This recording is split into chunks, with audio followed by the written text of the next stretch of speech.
इस बात में कि जो लोग हलाल सर्टिफिकेट का दुरुपयोग करके मार्केट में ऐसी वस्तुएं बेच रहे हैं जिन पर प्रतिबंध है, तो फिर उन पर कार्रवाई पे कोई परहेज नहीं तो जग रहे थे कि सो रहे थे कि कुछ कर रहे थे कि कुछ नहीं कर रहे थे। भाई 6.5 साल उत्तर प्रदेश में हो गए लगभग, और 9.5 साल देश में हो गए, और ये हलाल हराम सब कुछ उत्तर प्रदेश में ही क्यों फोकस्ड है?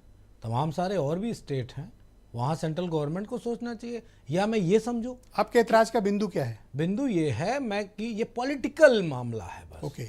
मैं एक बात ये पूछना चाहता हूँ कि ये हलाल हराम वाले पे जीएसटी अब नहीं लेंगे क्या, या नहीं ले रहे थे, या जीएसटी का नुकसान हो रहा था?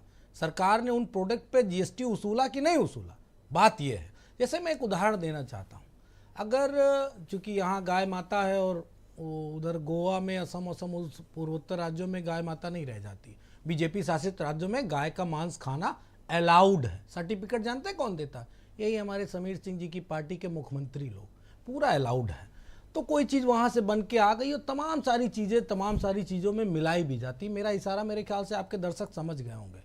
तो हिंदू समाज के लिए भी तो बहुत सारी चीज़ें हैं कि वो क्लियर होना चाहिए। तो अगर सरकार सारी चीजों को चेक करा रही है तो इसमें कुछ आपकी तरफ से एतराज है? सरकार को सब कुछ मालूम था, सब कुछ पहले दिन से मालूम था। सरकार अब ये इसलिए करा रही ब्रजेश जी, क्योंकि कुछ दिल्ली और लखनऊ में कुछ मामला गड़बड़ चल रहा है।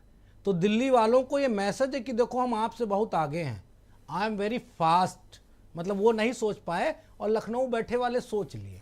ये मामला सिर्फ राजनीति का है और जनता को भटकाने के लिए इस तरह के मुद्दों को योगी आदित्यनाथ लेके आए, और कुछ मैसेजिंग है जो आपको भी समझ में आ गई होगी। आसिम बकार